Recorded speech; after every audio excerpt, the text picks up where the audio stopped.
Pour ses partisans, Donald Trump incarne la réussite. Ils sont heureux de voir un homme d'affaires à la Maison-Blanche et espèrent qu'il appliquera sa recette du succès financier à la sphère politique. Or, un président milliardaire à la tête d'un empire immobilier qui s'étend aux quatre coins des États-Unis et du monde entier soulève bien sûr des questions de conflit d'intérêts, surtout que le principal intéressé n'a pas cherché jusqu'ici à prendre de grandes distances avec son rôle de chef d'entreprise. Quel risque représente cette situation plutôt inusitée en politique américaine? C'est ce que je demande, c'est ce que je pose comme question aujourd'hui à Pierre Martin, qui est directeur de la chaire d'études politiques et économiques américaines, chercheur au Cerium et chroniqueur au Journal de Montréal. Bonjour Pierre. Bonjour. Re-bienvenue sur ce plateau. Merci. La loi américaine impose à tous les employés fédéraux de ne pas s'engager dans des activités qui pourraient mener à des conflits d'intérêts, mais n'exige rien en ce sens-là au président ou même au vice-président. Est-ce à dire alors qu'au sens de la loi, les risques de conflit d'intérêts pour Donald Trump, malgré tout, sont nuls? Non et oui. C'est-à-dire que dans le sens strict de l'application des règles de conflit d'intérêts, il ne devrait pas y avoir de problème puisque la loi ne prévoit pas qu'il y ait des limitations pour le président. D'ailleurs, Donald Trump a été assez ouvert à ce sujet-là. Il n'a jamais vraiment fait d'excuses. Il s'est dit, écoutez, je ne me débarrasse pas de mes parts dans mon entreprise.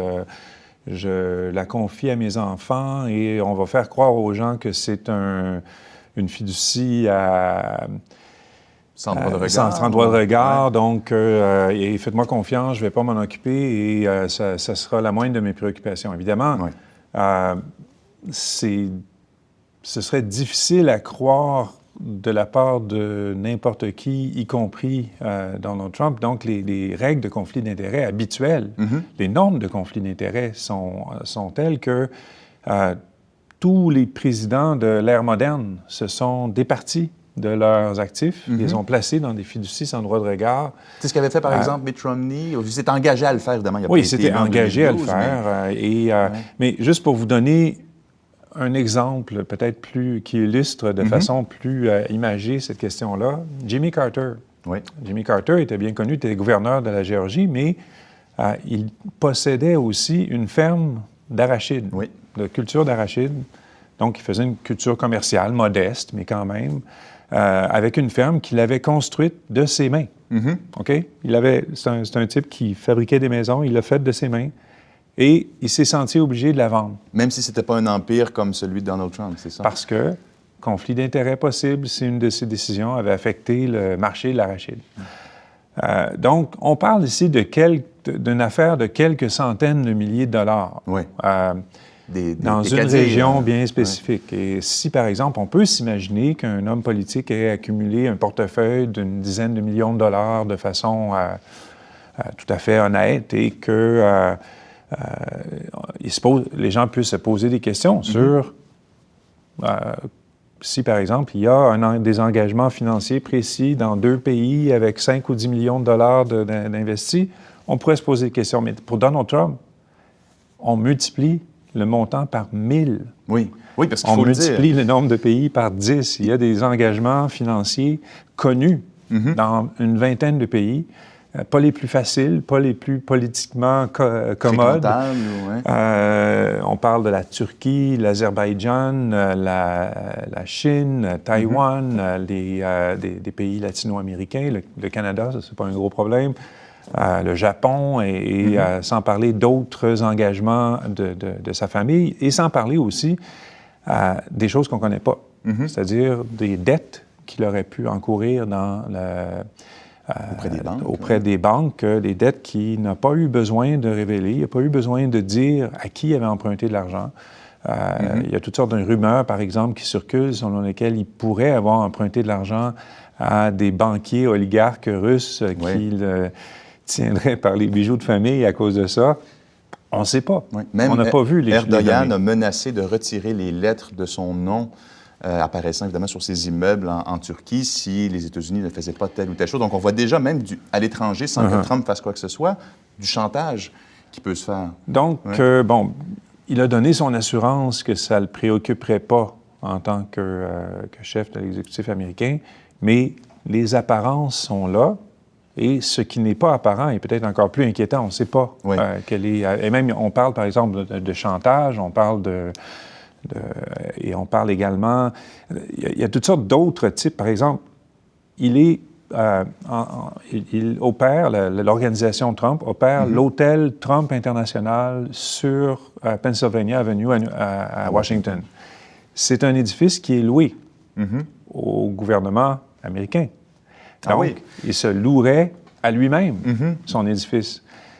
C'est, à mon avis, la définition même d'un conflit d'intérêts quand on est locataire et propriétaire à la fois. Donc, ça, c'est une des multiples instances où il y a un conflit manifeste. Et là, ça, c'est des conflits d'intérêts qui sont juste politiquement potentiellement embarrassants parce que, légalement parlant, en principe, ça devrait passer la rampe, mais il y a une petite clause de la Constitution qui pourrait poser de grands problèmes à Donald Trump. Laquelle? C'est-à-dire que dans la Constitution, il y a une clause qui a été insérée pour éviter que les membres du gouvernement américain, les élus, soient sujets à du chantage ou à soient achetés littéralement par des États étrangers.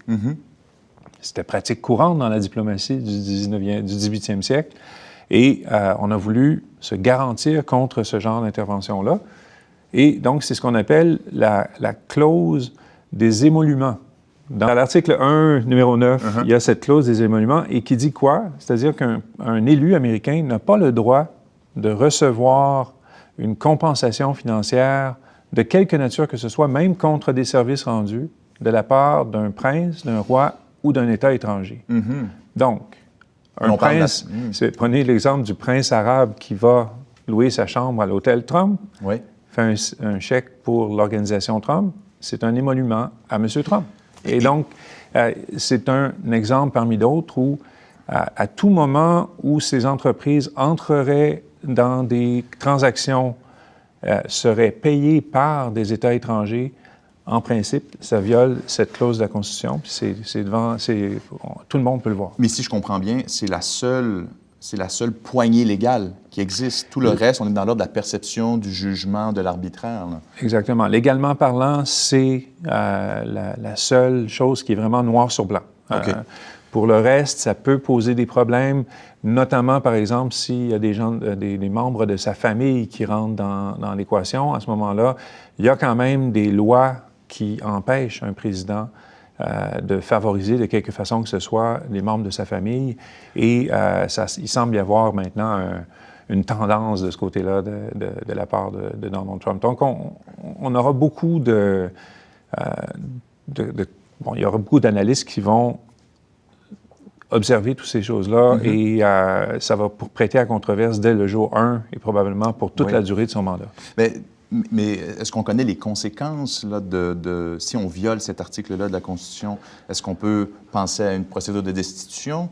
La procédure de destitution, par exemple, prévoit certains actes très précis. Est-ce que ça entre là-dedans? Je ne crois pas. En principe, oui. Quoique la Constitution mentionne également que si c'est explicitement approuvé par le Congrès, ça pourrait passer. Donc, cette clause donne au Congrès un droit de regard sur ce genre de transactions.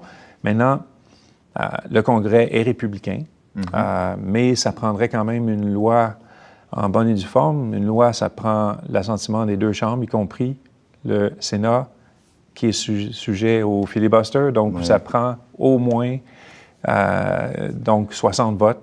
Donc, il faudrait qu'il y ait des démocrates qui acceptent. Non pas et donc, c'est quelque chose qui pourrait porter à des conflits importants, et des crises.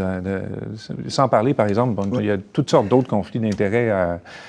Il y en a un qui est immédiatement en cause. M. Trump a un prêt avec Deutsche Bank. Deutsche Bank est poursuivi par le département de la justice américain donc il y a plein à ce moment-ci. Et donc, toute une pléthore de choses à suivre. Est-ce que le secrétaire de la Justice va être peut-être un petit peu plus clément envers Deutsche Bank? Et comme vous l'avez dit, même si la loi n'est pas explicite sur bien de ces choses-là, il y a toujours la question de la perception qui va entraver son action ou qui va susciter des commentaires. Donc, comme vous l'avez dit, à suivre effectivement dès le jour 1, le 20 janvier. Pierre Martin, merci beaucoup. Je vous en prie.